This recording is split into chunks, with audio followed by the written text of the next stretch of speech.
public, Robert Perrault, leur a demandé hier à Trois-Rivières de faire connaître leurs conclusions en septembre.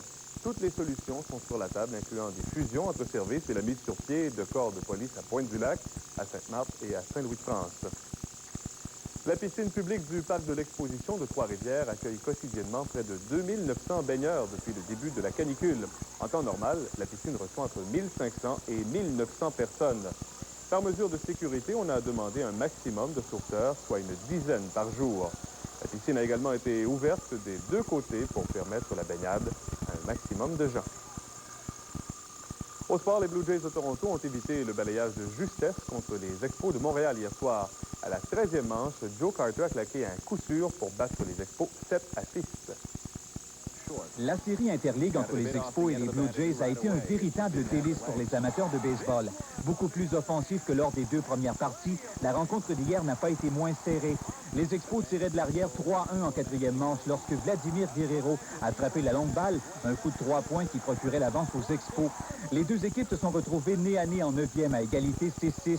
Et c'est Joe Carter qui a tranché en 13e manche. Il est venu frapper la balle en lieu sûr, tout juste devant Rondell White. Otis Nixon est venu compter le point de la victoire. La défaite bat la fiche d'Anthony Telford. Ce soir, l'équipe est de retour à Montréal pour le début d'une importante série de 4 parties contre les meneurs de la section Est, les Braves d'Atlanta.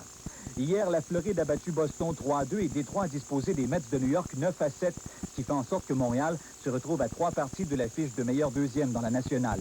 Pedro Martinez sera le seul représentant des Expos au match des étoiles la semaine prochaine à Cleveland, lui qui affiche une moyenne de points mérités de 1,54.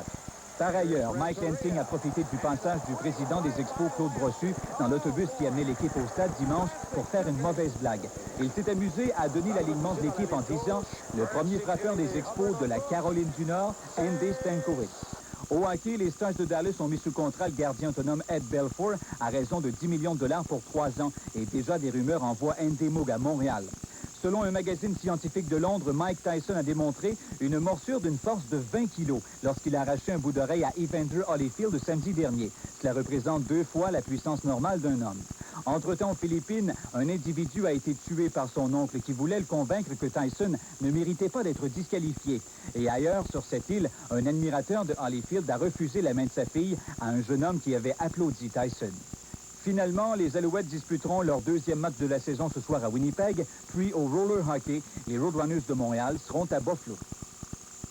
À la météo maintenant, c'est du temps nuageux avec des averses au programme cet après-midi. Il y a risque d'orage, maximum de 26 degrés.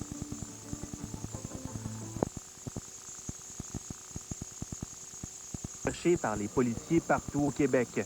Blas s'est ainsi retrouvé nez à nez ce matin avec des enquêteurs du crime contre la personne de la Sûreté du Québec qui tentaient de le retracer à Joliette.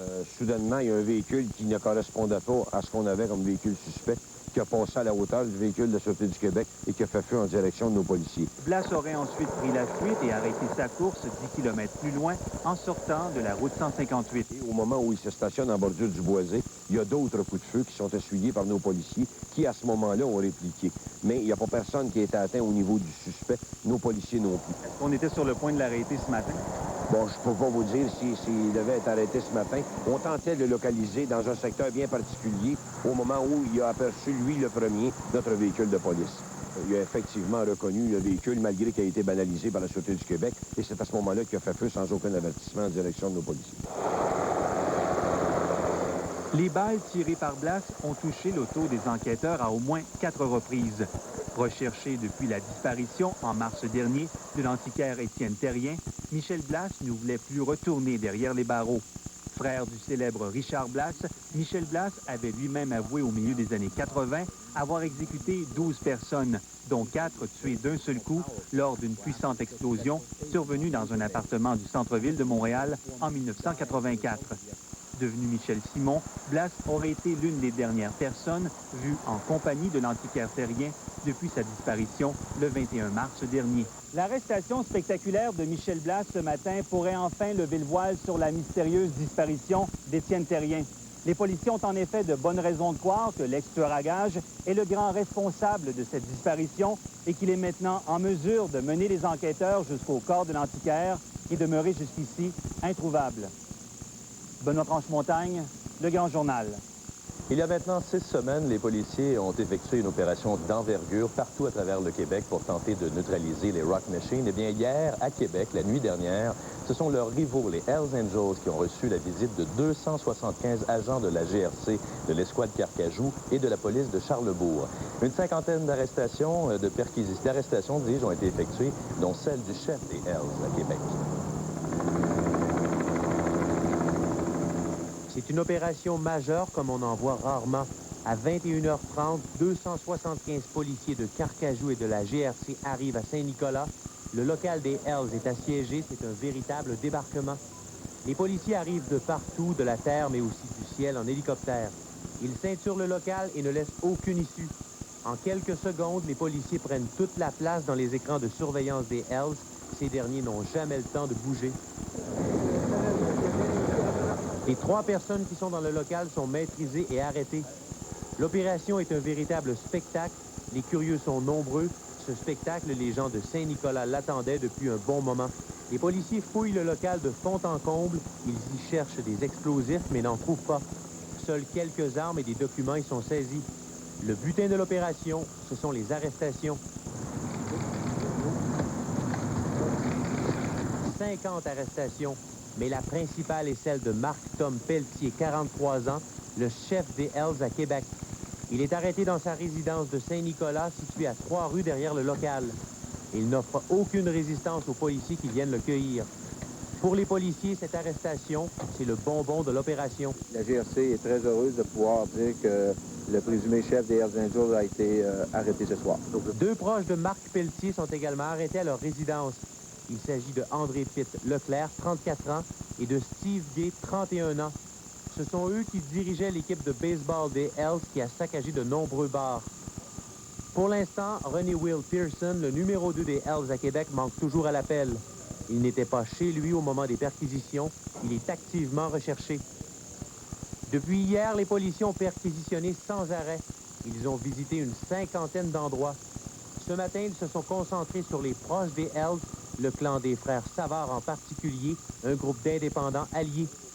Les policiers ont recensé minutieusement les biens possédés par ces gens. La prochaine étape pourrait bien être leur saisie. Luc Grenier, Le Grand Journal, à Québec. Un avocat malhonnête a été condamné à 1 an de prison ce matin pour avoir dépouillé un investisseur d'une importante somme d'argent. Isabelle, l'homme d'affaires, a perdu près de 70 000 $. Oui, en 1987, Christian, cet homme d'affaires, Najib Jabre, avait investi dans l'achat d'un restaurant à Rosemère. Ce qu'il ne savait pas, c'est que le vendeur était acoquiné avec maître Nathaniel Salomon. Salomon supervisait la transaction commerciale. Il a fait de fausses déclarations. Il a caché les dettes du restaurant. On l'aperçoit ce matin lorsqu'il entre dans la salle d'audience. Et M. Jabre a rapidement été mis en faillite et il a tout perdu. Le juge Roland Matt a donc condamné l'avocat Salomon à 1 an de prison et il a ordonné qu'il rembourse 50 000 $ à la victime de cette fraude qu'on vient d'apercevoir. Mais vous allez voir, M. Jabre est très désillusionné de toute cette affaire. On peut l'écouter. Le mal a été fait. Il n'y a rien qui puisse le réparer. Ma famille en a souffert, j'en ai souffert. J'ai perdu mon travail à cause de ça. Il y a trop de mal qui a été fait là-dedans. Isabelle, l'accusé a été incarcéré bien peu de temps. Oui, en fait, à peine 1 heure, parce que la Cour d'appel a accepté de le remettre en liberté en attendant d'examiner le dossier. Ça ne servait à rien qu'il reste derrière les barreaux. Le juge a retenu cependant comme élément pour imposer la peine de prison qu'il s'agissait d'un abus de confiance commis alors qu'il agissait à titre d'avocat, qu'il éprouve absolument aucun remords et par ailleurs qu'il a menti tant aux policiers qu'aux barreaux. Et je vous laisse écouter le procureur de la Couronne sur cette question. Premièrement, il s'agit d'une fraude de 25 000, mais également, il s'agit d'une plainte de parjure à l'origine. Il a été trouvé coupable de parjure, ce qui est en conséquence très grave pour un avocat. Donc, le juge a pris en considération la plainte de parjure. En terminant, Isabelle, il y a un trafiquant d'héroïne qui est condamné à 7 ans de prison. Oui, c'est la présumée tête dirigeante d'un réseau de trafic d'armes et de stupéfiants. Il s'agit de Sovan Penn, il a 26 ans. Il a été arrêté en août dernier à la suite d'une envergure policière, d'une intervention policière d'envergure. Il aurait vendu 50 grammes d'héroïne à un agent double en plusieurs transactions, mais il avait également offert à cet agent double 1 kilo d'héroïne, ce qui évidemment faisait dire aux policiers qu'il était en contact avec une organisation criminelle de haut niveau, puisqu'il pouvait se procurer 1 kilo d'héroïne. On avait également saisi 1 kilo de PCP à Québec. Alors, il a déjà purgé 1 an, mais il lui en reste 7 à purger. Merci bien, Isabelle, pour ces informations. Au revoir, Christian. Merci. La jeune mère de famille qui aurait égorgé son fils de 2 ans la semaine dernière à Saint-Hyacinthe a été déclarée inapte à subir son procès aujourd'hui. Brigitte Ménard, 20 ans, devra séjourner à l'Institut psychiatrique Pinel avant de subir une autre évaluation. L'enfant a été retrouvé sans vie dans un logement d'un immeuble situé sur la rue Turcot. L'adolescente de 17 ans soupçonnée d'avoir tué sa mère hier à Boucherville a comparu au palais de justice de Longueuil ce matin. Aucune accusation n'a encore été déposée. Le tribunal a demandé auparavant à ce qu'une évaluation psychiatrique soit effectuée. La jeune fille doit revenir en cours le 8 juillet prochain.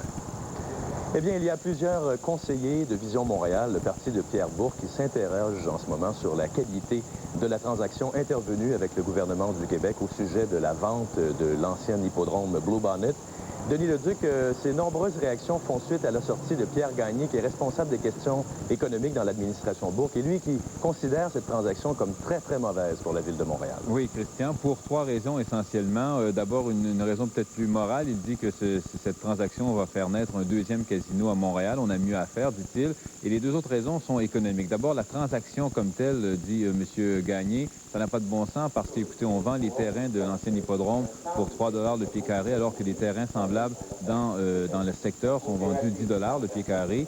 Et au plan du développement économique, dit-il, si on développait ces terrains, dit-il, sont extrêmement importants, ils ont une valeur immense, sont bien situés à Montréal. Alors, si on les développait au plan résidentiel, commercial et industriel, on aurait davantage d'impact économique, dit-il, et la Ville de Montréal récupérerait davantage de taxes municipales et on créerait davantage d'emplois qu'une piste de course de chevaux. Alors, pour ces 3 raisons, Pierre Gagné juge que cette transaction immobilière n'est pas bonne. Alors, on lui a demandé, est-ce que Pierre Bourque a mal négocié? Il dit, je ne veux pas m'embarquer dans ce débat-là. Il dit, mon intérêt, c'est que les intérêts des Montréalais soient bien défendus. On peut l'écouter. Ce que Québec désire, c'est une chose, mais Montréal, c'est aux Montréalais que ce terrain appartient. Et c'est à nous de prendre position comme on juge le mieux pour l'intérêt de tous. Est-ce que le maire Bourque s'est trompé? Bien, écoutez, je ne veux pas porter de jugement là-dessus. C'est que le point que je défends comme responsable de développement économique à la Ville de Montréal, moi, je vois dans cette transaction une commande de Québec. Maintenant, nous, à Montréal, c'est à nous de prendre position et puis de défendre nos intérêts. Et puis, Denis, il n'y a pas que les élus qui réagissent. Oui, négativement. Il y a également les administrateurs de la société paramunicipale qui gère Bluebonnet. Richard Lassalle, le président par intérim de la Société de développement de Montréal, nous disait que d'abord, sa société n'a pas reçu d'offre formelle ni du gouvernement, ni de l'administration de Pierre Bourque, même pas de document écrit, pas de contact téléphonique. Alors, on est désappointé, dit-on, on est désolé de voir que la presse en sait davantage que les administrateurs de la société. Donc, un profond malaise chez les administrateurs. On y reviendra, Denis. Merci beaucoup. Au revoir. Au revoir. Après la pause, la suite des informations. Restez avec nous.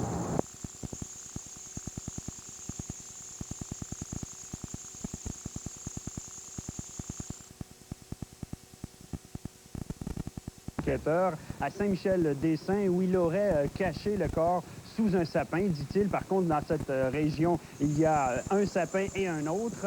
Alors, ce matin, les recherches devraient reprendre. On vous montre ici les images de l'arrestation d'hier. Donc, Blas va comparaître, entre autres pour des accusations de tentative de meurtre sur les policiers, car lorsqu'il a été pris en chasse, il a fait feu en direction des policiers. Il devra aussi comparaître pour des accusations de complot pour séquestration et enlèvement sur la personne d'Étienne Terrien. Et enfin, vol, parce que fort probablement, comme l'a dit le complice de Blas, Yvon Tardy, lui aussi arrêté. Et l'objectif, on a tendu un guet-apens à Étienne Terrien. On lui a proposé un lot de meubles antiques, évidemment, et on lui aurait dérobé la somme d'argent qu'il avait sur lui pour ensuite l'abattre et aller le cacher à Saint-Michel-des-Saints. Donc, reprise ce matin des recherches par les policiers dans ce secteur. Merci, Robert. À plus tard. Bienvenue, Richard.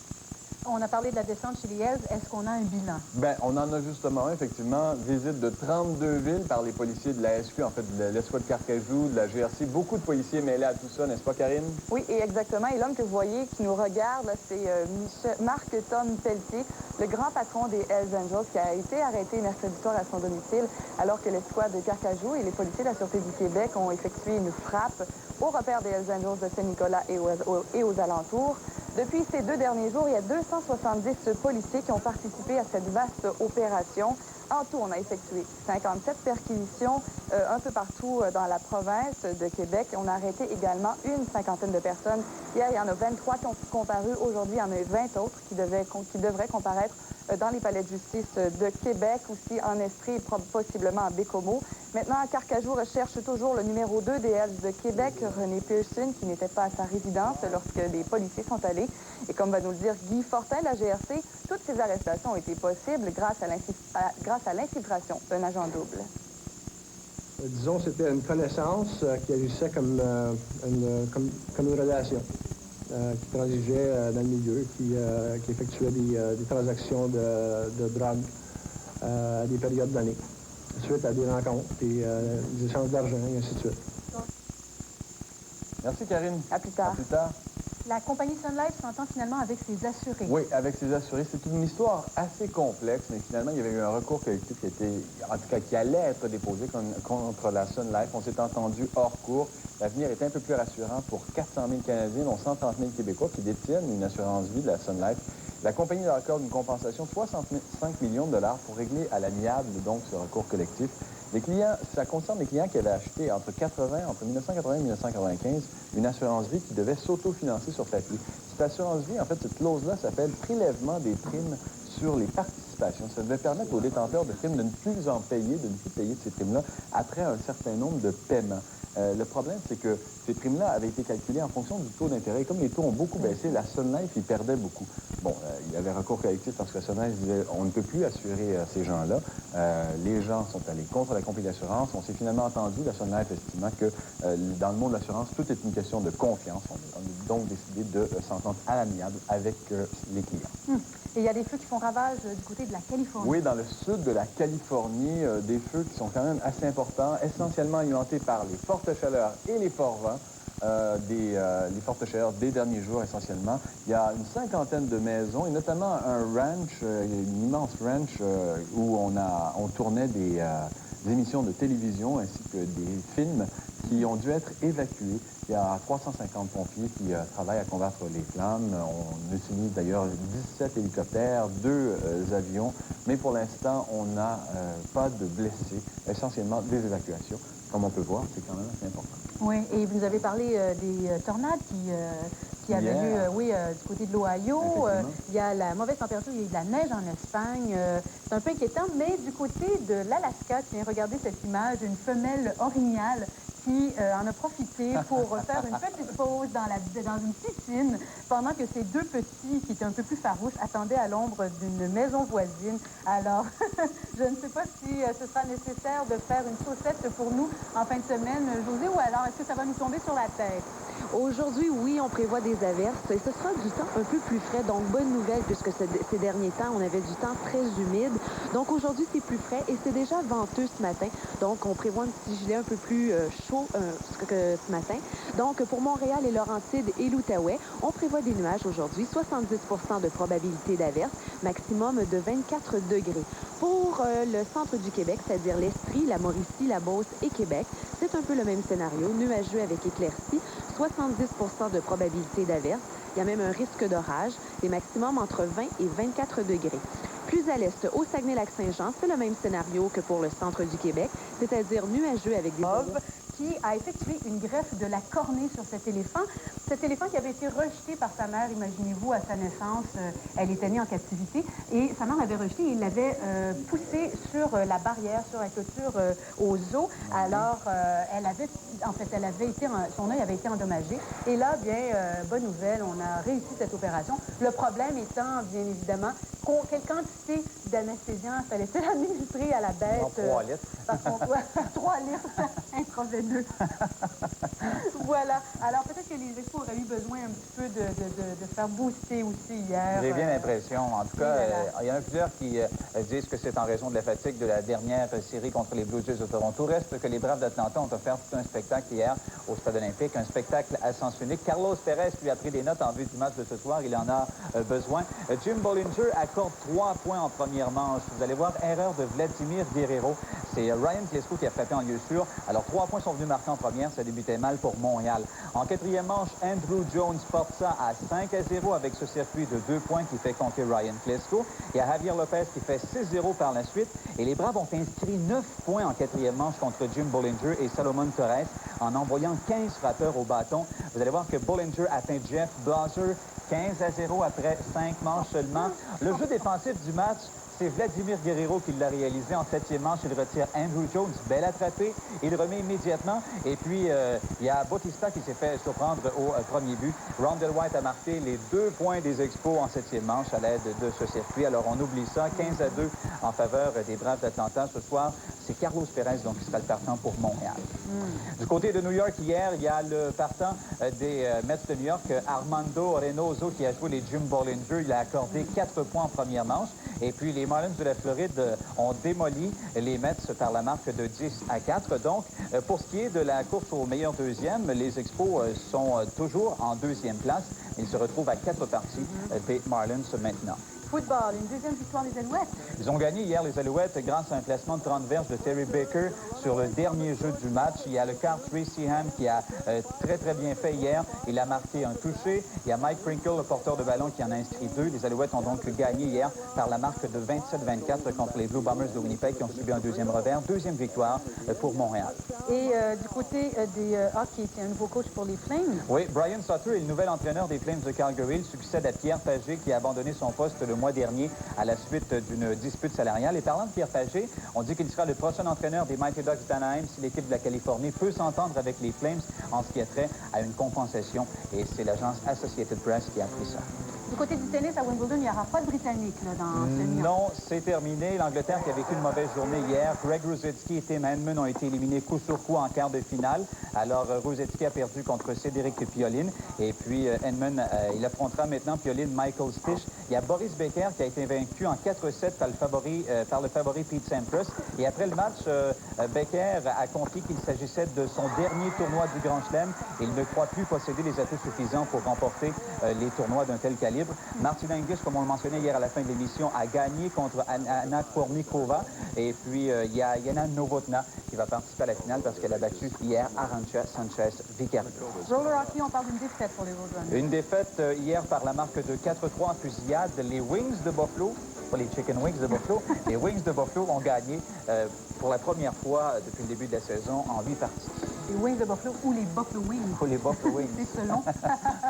Merci beaucoup, Guy. On se retrouve tout à l'heure. Après la pause, on recevra Richard Latendresse pour une première revue de presse, une tournée des grands titres du quotidien.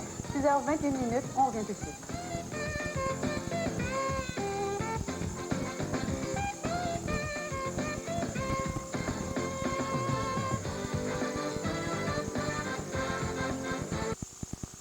Puisque le nouveau marié est un grand amateur de skidoo, alors ils en ont profité pour aller se marier à l'usine même d'assemblage de bombardiers à Valcourt. Et David Champagne nous explique ce qui s'est passé.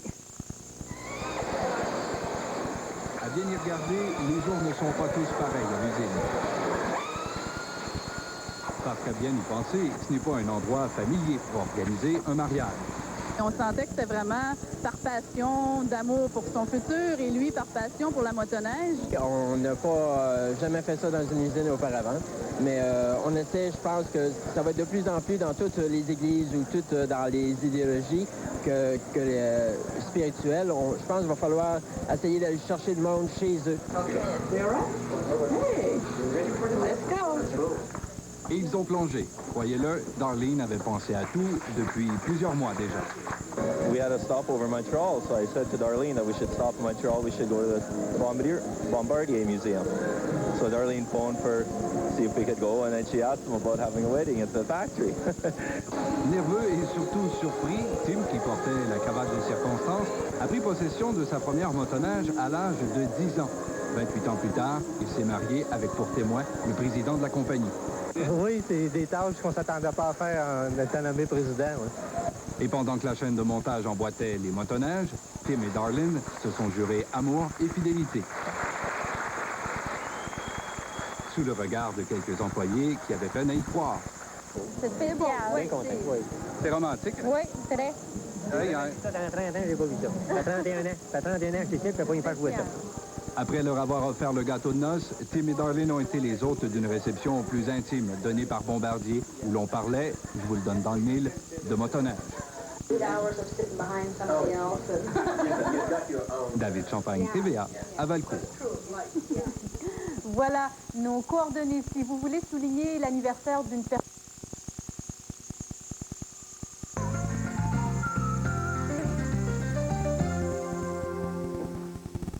6h30, bon matin en ce vendredi 4 juillet. Oui, vous avez bien compris, c'est vendredi. Pour certains d'entre vous, vous avez travaillé 4 jours. Pour ceux qui ont travaillé 5 jours, on est très heureux d'être rendu à vendredi. Et c'est fête des Américains aujourd'hui, c'est 4 juillet. Vous savez comment sont les Américains, ils ne font jamais rien à moitié. Ils ont décidé aujourd'hui, en tout cas, ils vont essayer de garder ce 4 juillet 97 et dans les archives, dans les annales, comme un moment historique avec la sonde Pathfinder qui devrait se poser sur Mars selon toutes les prévisions avec une précision hors du commun.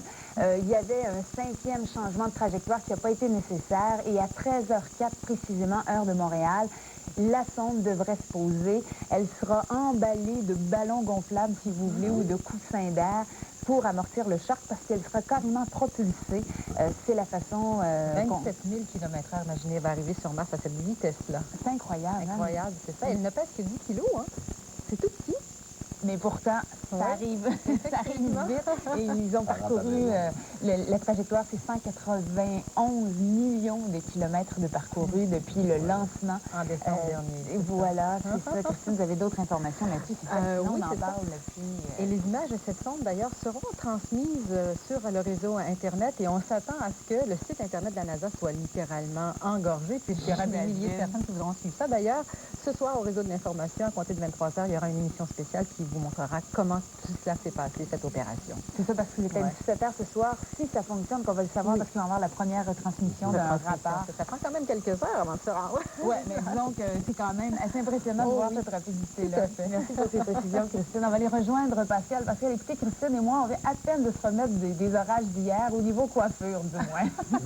Ben là, ce matin, c'est le vent, alors. Ah bon, d'accord, mais là, c'est vous qui allez copier. Il faut savoir qu'hier, on a quand même été chanceux. Il y a eu de la pluie. Bon,